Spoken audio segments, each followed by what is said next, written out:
On dit souvent que le triangle d'exposition, vitesse, ouverture, ISO, c'est l'élément le plus crucial et déterminant pour réussir vos photos, et c'est juste. Mais on néglige de parler de l'étape préalable au triangle d'exposition. Et l'outil qui intervient à cette étape-là, il est crucial et fondamental à ce moment-là pour également bien réussir vos photos.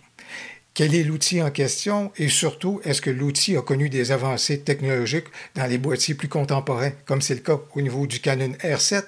Eh bien, c'est donc ce qu'on va examiner maintenant.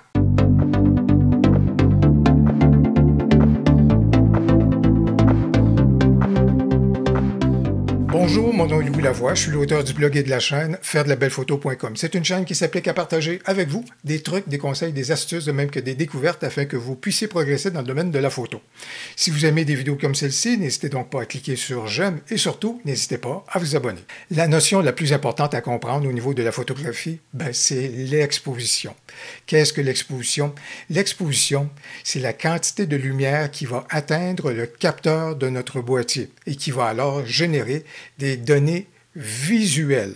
Vous avez déjà entendu parler de la durée d'exposition, ça veut donc dire que l'ouverture qu'on a pour permettre l'entrée donc de la lumière vers notre capteur peut être de quelques fractions de secondes à quelques minutes, voire même quelques heures. C'est donc la durée d'exposition. Et en invoquant la durée d'exposition, je fais référence à ce moment-là au fameux triangle d'exposition où est-ce qu'on vient déterminer la vitesse, l'ouverture, de même que la plage ISO à ce moment-là, pour justement réussir notre photo. Alors, c'est donc notre triangle d'exposition. Mais juste avant tout cela, on a besoin d'avoir des informations de la part de notre boîtier à ce moment-là pour réussir notre triangle d'exposition.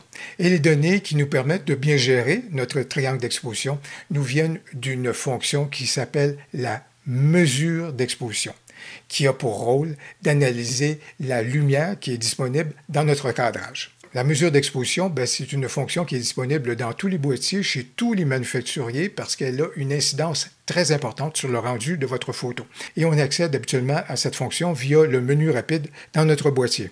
Dans la fonction de mesure d'exposition, on retrouve plusieurs modèles qui ont chacun leurs caractéristiques et ce sont des modèles qui analysent de façon différente la lumière qui est donc disponible dans notre cadrage. Chacun a ses caractéristiques et chacun a ses avantages et peut nous être très utile dans certaines circonstances. Le premier modèle est souvent celui qui est activé par défaut, c'est la mesure évaluative. Avec la mesure évaluative, l'appareil photo fait donc une analyse de la lumière qui est disponible dans l'ensemble de la photo en divisant donc notre photo par zone et à ce moment-là, va faire une moyenne de la lumière qui est disponible dans chacune des zones en ayant un souci pour accentuer davantage la portion qui est au centre de notre cadrage.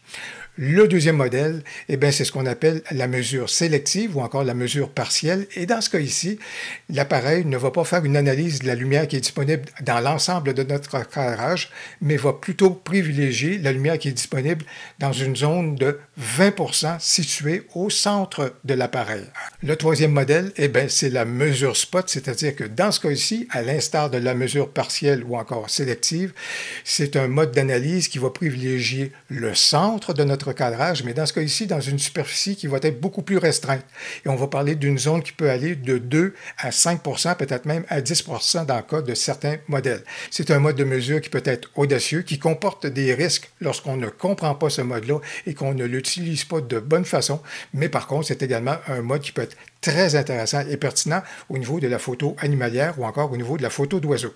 Et le quatrième mode, c'est celui de l'évaluation moyenne à prépondérance centrale.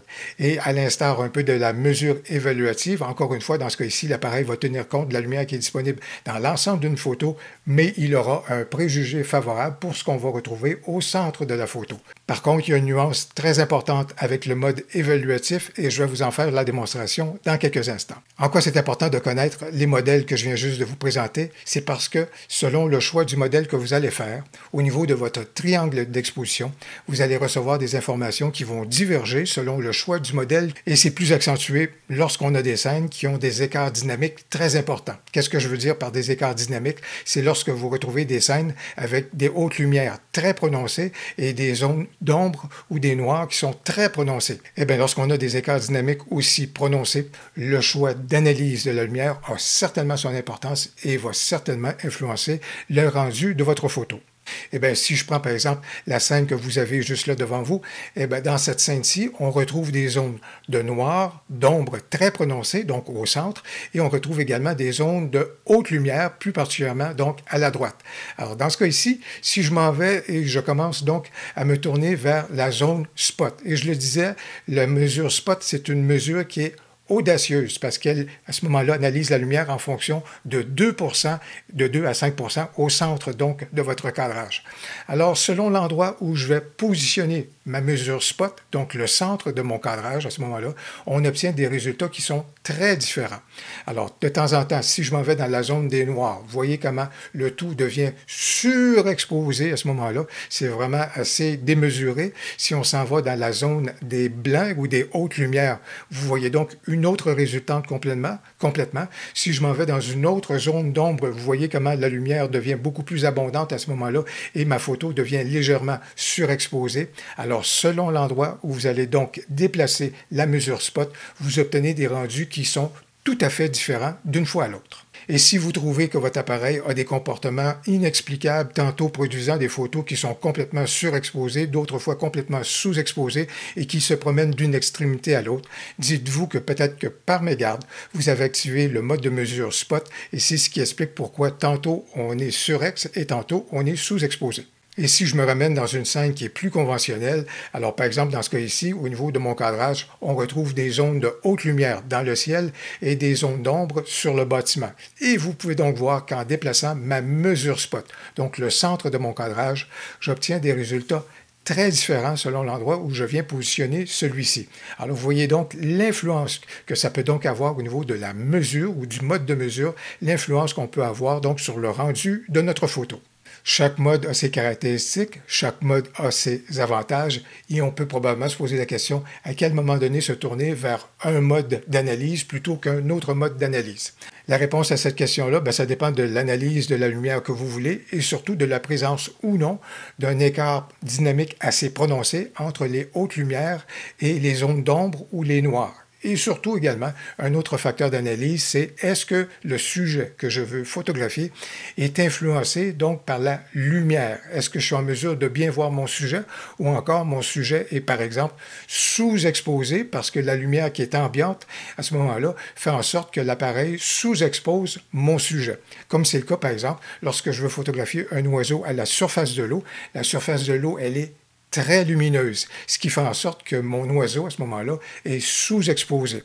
Comment est-ce que je suis capable de corriger tout cela? C'est en modifiant donc l'analyse de la lumière, en privilégiant à ce moment-là la zone qui est au centre donc, de mon cadrage. Ce sera en l'occurrence mon oiseau. J'ai donc une meilleure exposition de mon oiseau. J'ai des détails qui ressortent beaucoup mieux à ce moment-là, au niveau donc de ma prise de photo. Et par la suite, ça va être plus facile de travailler l'ensemble, donc au niveau de la retouche. Au niveau de la photo de rue, on peut également faire des choix très ciblés au niveau de l'analyse de la lumière lorsqu'on veut obtenir, par exemple, des hard shadows, comme je vous le montre à l'écran. Si on veut obtenir ce genre de rendu-là, avec des zones de contraste très prononcées et avec, à ce moment-là, un mode de lecture qui se fait sur les haute lumière pour ainsi créer donc des hard shadows, et bien voilà donc d'autres opportunités qu'on a pour pouvoir favoriser un mode soit sélectif ou encore la mesure spot.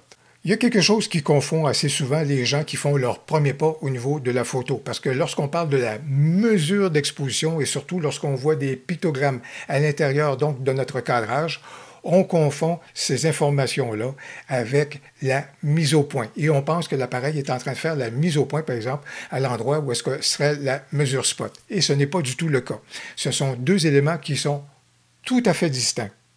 Sauf que, au cours des dernières années et surtout avec l'apparition de la nouvelle génération de boîtiers, et là je pense par exemple aux appareils R de Canon avec le R7 par exemple, eh bien saviez-vous que le choix de l'endroit où est-ce qu'on fait notre mise au point a une influence sur le rendu de notre exposition et je vous en fais la démonstration. On est capable d'influencer le rendu de notre exposition avec notre mise au point lorsqu'on travaille dans le mode évaluatif seulement, et lorsqu'on se tourne vers, à ce moment-là, non pas la mise au point de façon continue, mais en mise au point simple. À ce moment-là, lorsqu'on additionne ces deux composantes-là et qu'on fait le choix de travailler avec, à ce moment-là, les collimateurs. Et là, pour illustrer la chose, je vais travailler avec un seul collimateur et il se trouve qu'il a justement le pictogramme de la mesure spot à l'intérieur du pictogramme.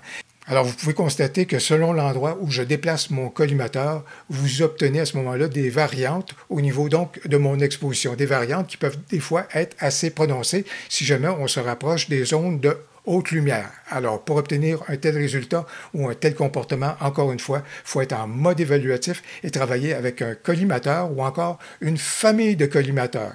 Et un tel comportement du côté de Canon sera possible avec les boîtiers les plus contemporains, c'est-à-dire que si on a encore un RP, un R, un R5 ou un R6, ce comportement-là est disponible seulement lorsque vous travaillez avec un seul collimateur. Par contre, pour tous les boîtiers qui ont été mis en marché après les 4 que je viens de mentionner, sachez que vous obtiendrez un tel comportement avec un seul collimateur ou encore avec des familles de collimateurs. Si jamais vous travaillez en mode zone à ce moment-là et avec la détection par sujet, sachez que ça n'a aucune influence au niveau de votre exposition. Si vous ne voulez pas que votre exposition varie selon l'endroit où vous faites la mise au point, je vous encourage à ce moment-là à vous tourner vers l'alternative à la mesure évaluative, c'est-à-dire donc la mesure moyenne avec prépondérance centrale. J'espère que vous avez apprécié ces informations sur une fonction qu'on peut méconnaître, mais qui peut nous être très utile, surtout lorsqu'on est dans des situations qui sont beaucoup plus ingrates. Si vous avez aimé la vidéo, n'hésitez donc pas à cliquer sur j'aime et moi je suis bien curieux de savoir si votre boîtier vous permet à l'occasion et si vous le souhaitez de créer un trait d'union entre le calcul de l'exposition et votre endroit de mise au point. N'hésitez pas à me faire connaître le boîtier en question dans les commentaires. Au plaisir, à la prochaine.